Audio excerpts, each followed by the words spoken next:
நடந்தால் எல்லாம் பேரழகு.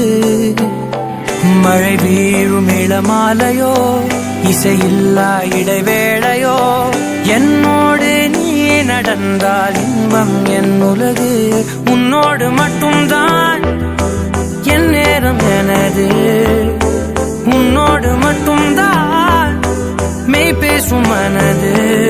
மனிதரின் மொழி கேட்டு கேட்டு இதயம் பழுதாய், உனதமைதியில் தானே முழு முழுதாய். என் இனிய தனிமையே